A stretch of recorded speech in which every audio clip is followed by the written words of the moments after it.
ঠিক আছে, তোরা যা ভাই, আমি ঠিক আছে। যদি কোনো ভক্ত থাকবে আমার সাথে দেখো আজকে শুধু এই তুলসী পত্র আমি তোমারই দিলাম, তুমি সেটাই গ্রহণ করো। ভগবান বলেন তুলসী পত্র না থাকলে দেওয়ার কথা, তুলসী পত্র না থাকে আমার দেওয়ার দরকার নেই। তাহলে কি কোনো ভক্ত তোমার দেখা পাবে না বলে? যদি কোনো ভক্ত এক ঘন্টা গঙ্গার জল নিয়ে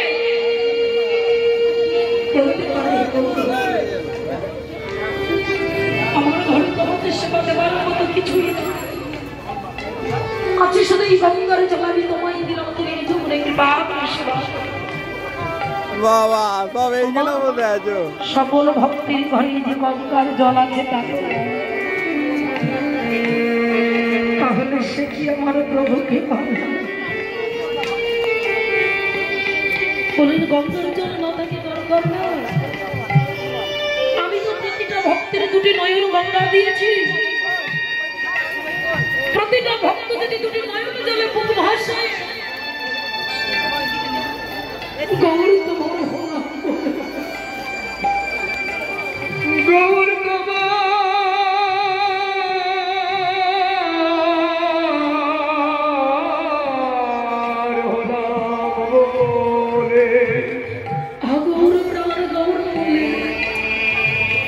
যদি তুমি নয়ন জলে বুক ভাসায় বলতে পারে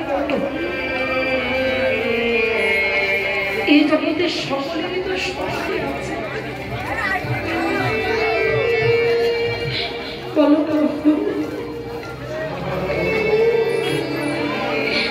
তুমি ছাড়াই আমার আর উপায় আছে? তুমি ছাড়া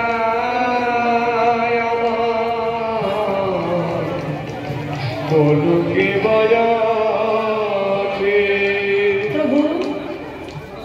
তোমার জন্যই প্রার্থনা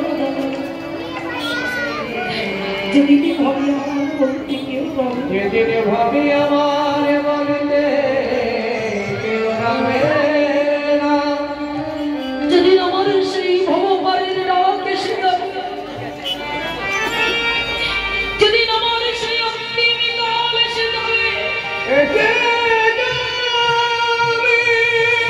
যেদিন আমার সবাই ওই ঘরের বাহির করে দেবে,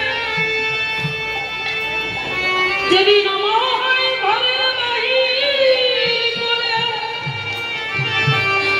সবাই ওই তুলসী তোমায় নামায়, সবাই আমায় তুলসী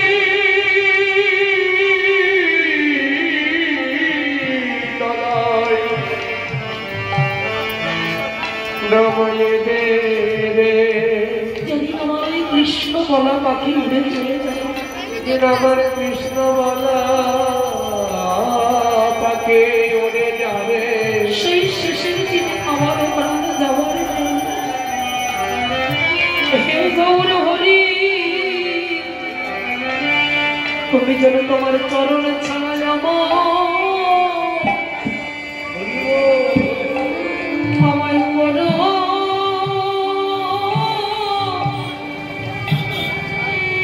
আমায় করো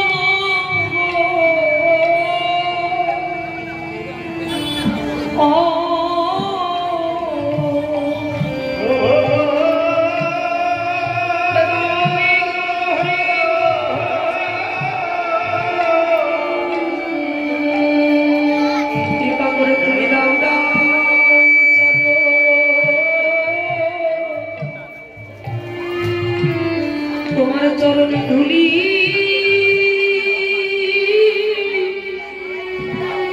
চরণে ধুলি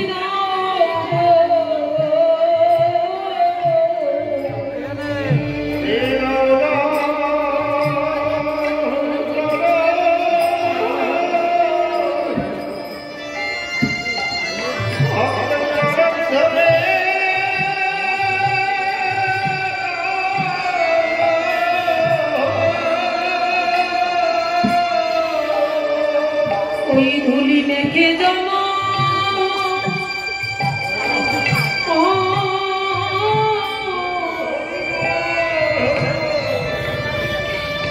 ধুলি থেকে জন্ম ধন্য করি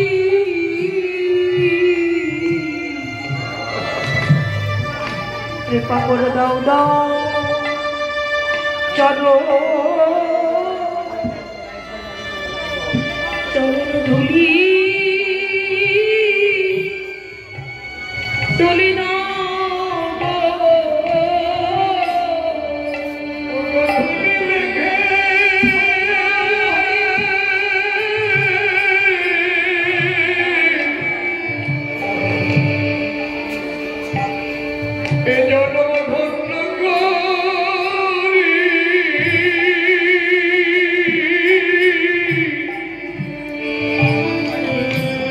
কৃপা করে দাও না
চরণ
ধুলি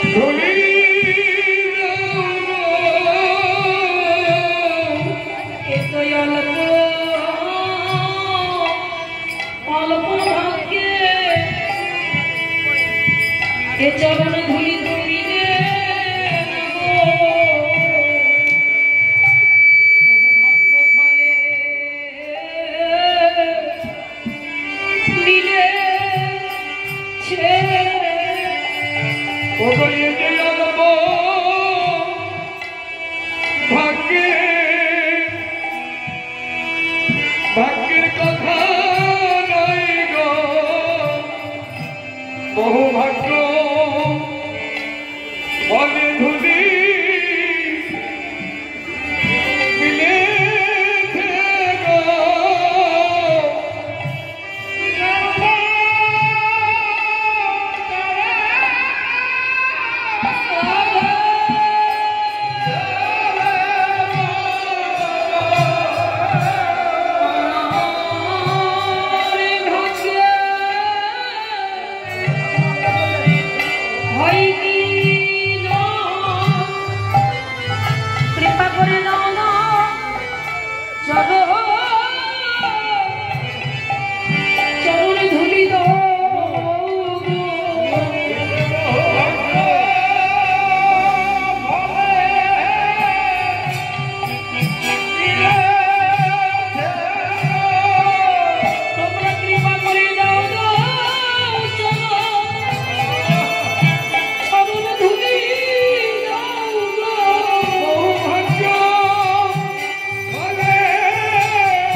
বসে বাবা যেন বলেন ভক্ত বড় সত্য কথা পণ্ডিত রইল বসে বড় বড় পণ্ডিত বসে আছে তারা আমার ভগবানকে লাভ করতে পারল আবার যে মূর্খ যে কিছু জানি না সে আমার গৌর হরির চরণ সার করে বসে আছে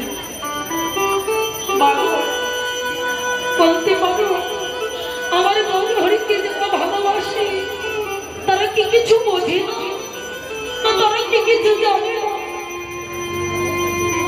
সব কিছু ছেড়ে তারা গৌর চরণ সার করে বসে আছে বর্তমান যিনি মায়াপুর পরিচালনা করছে যে বাবাজি সেই বাবাজি যখন সর্বপ্রথমে বিদেশ থেকে আসে আমার কলকাতা দমদমে এসে প্লেনে করে এসে যখন তিনি এয়ারপোর্টের মাঝে নেমেছে নামবার সঙ্গে সঙ্গে তিনি কিন্তু এয়ারপোর্টের মাঝখানে তার চরণ দুটি রাখি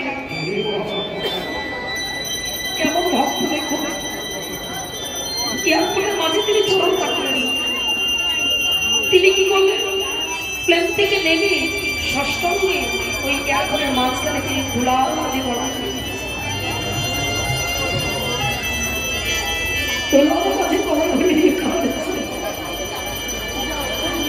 পাশ থেকে একজন ভক্ত বলল বাবু আপনারই তো দেখে মনে হয় আপনি বিদেশ থেকে এসেছেন আপনি মনে হয় আপনি কি বলতে পারে যে কলকাতায় এসে আপনার কতটা মাটিতে না দিলে আপনি ধুলার মাঝে কেন বড় করেন সাহেব বলে কেন যে ধুলার মাঝে বড় করে দিয়েছে সে তো আমার প্রভু জানে বহু দূর থেকে আশা নিয়ে এসেছি আমি গৌর দর্শন পাবো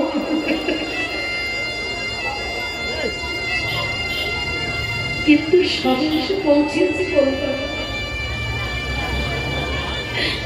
কিন্তু এখনো যে নবদ্বীপ বলে গেল যদি আমি নবদ্বীপে না যেতে পারি নবদ্বীপে যদি আমি পৌঁছাতে না পারি তবে তো আমার গৌর দর্শন হবে না নবদ্বীপে যদি না যেতে পারে তাহলে আমার গৌর দর্শন তাই মনে মনে আমি ভেবেছি নবদ্বীপ পরিক্রমা করে এখানে কত ভক্ত আসে এখানে যে কত ভক্তের চরণে ঢুকে পড়ে আছে তাই জন্য আমি ভক্তের চরণ ধুলি বাবার জন্য আজ আমি ধুলার মাঝে পড়া করে দিয়েছি তাকে যাবো শুনেছি সাধুগুরু বৈষ্ণবের চরণ ধন্য নাকি সর্বতীর্থের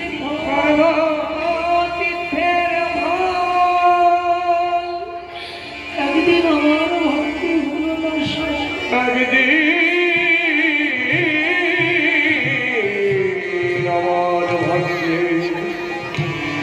হলো না সম্ভব এমন তো কোনো কর্ম আমি করিনি যে যার জন্য আমার গৌর হরির দেখা পাবো এমন তো কাজ আমি করিনি যে আমার গৌর হরি আমার সামনে এসে তার দেখা নেবে তাই মনে মনে ভেবেছি যে আমি যদি ভক্তের চরণ ধুলি মানতে পারি যদি নদীয়ায় পৌঁছাতে নাও পারি নবদ্বীপে যদি নাও যেতে পারি তবু আমি বুঝতে পারবো মনে মনকে সান্ত্বনা দিতে পারবো আমি যে নদীয়ায় গিয়ে আমি ভক্তের চরণ ধুলি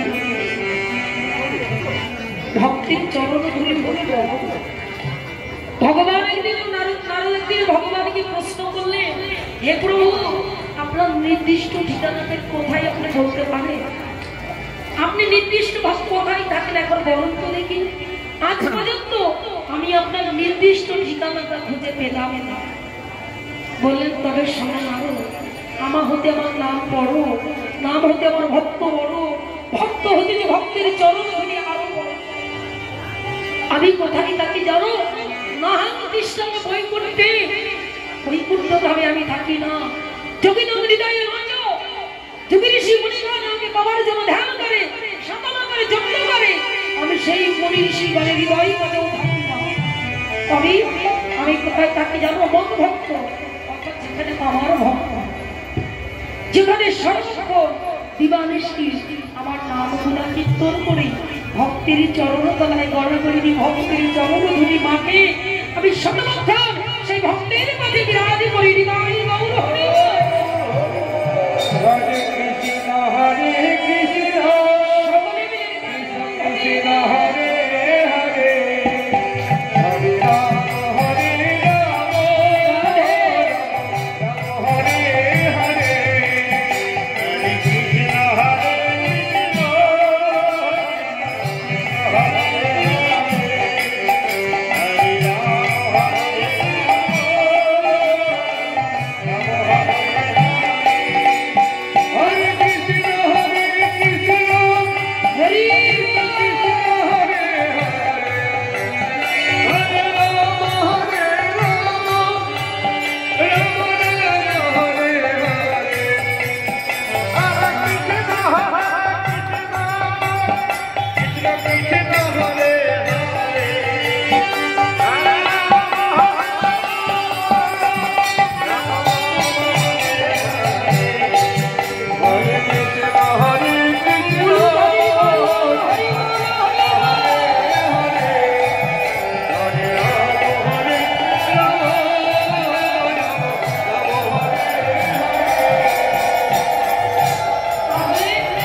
বিষ্ণুপ্রিয়া বলেছে কাঞ্চনা গোলা গোলা করিব কিবা হইল ব্যাধি অলক্ষণ পরে মনে করি গোলা এই বয়সে না জানি আমার পরিণামে কিবা হবে। কাঞ্চনা হল বিষ্ণুপ্রিয়া, যার হয় তার ময়কে হয়, যার হয় না 90 পেরিয়ে গেলেও হবে না, 990 পার হয়ে গেলেও কৃষ্ণ প্রেমের উর দাঁড়িয়ে দেওয়ারই মাঝে হবে না। আর যার হবে তার বাল্যকালে হবে, যেমন বাল্যকালে কৃষ্ণ হবে কৃষ্ণ মানুষে, যৌবনকালে কৃষ্ণ হবে কৃষ্ণ শাসে বৃদ্ধকালে কৃষ্ণ মানে কেবল জমেরই তরসে। দিবসের 3 টিকা মানব জনমর 3 টিকা। দিবসের 3 টিকা কেমন? প্রভাতটা, মধ্যমকাল, সন্ধ্যাকাল। মানব জনমের 3 টিকা কেমন? বাল্যকাল, যৌবনকাল, বৃদ্ধকাল। পথযাত্রী বনে চলে সকাল সকাল, সকালে করিয়া পত্তি হরিয়া যেবা চরিত্র গতি, দিবসের শেষে বরান আসে যাব তার চোখানে কৃষ্ণ ভজন করতে হলে, গৌর ভজন করতে হলে সকাল সকাল আসতে হয়। তাই না? কেননা এই পথে যে পথের কোনো শেষ নাই, যাওয়া যাওয়া করুন কিনা না, এই পথে আসতে হবে সকাল সকাল। আর মধ্যাহ্নকাল হলো উপযুক্ত সময় কৃষ্ণ ভজন। কেন? পুঁজি হারিয়ে রাখতে ভজন করো, পুঁজি হারিয়ে ভজন করতে হবে তো না। বাল্যকালে এলাম না, মধ্যাহ্নকালে বলো না, তখন হরি বলতে গেলে হরি বলা বসলে তো কালেকশন করতে পারবো না পুরোটা। আপনার ইউটিউবের চ্যানেল আছে ওইখানে দেবরঞ্জন দাস করে দিয়ে বলে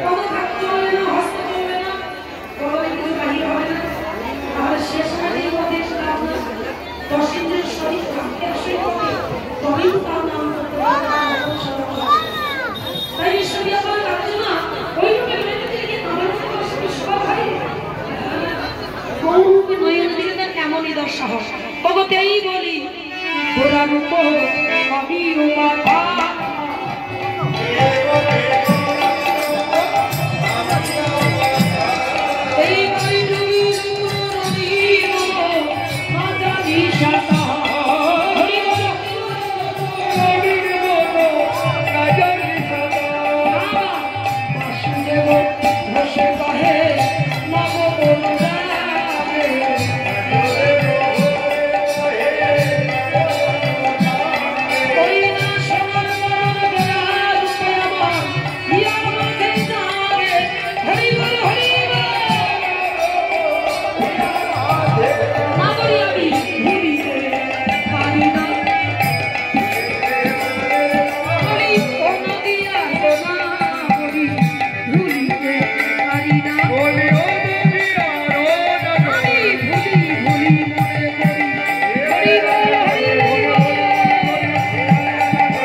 110 আজকে 110 হয়েছে পয়সা।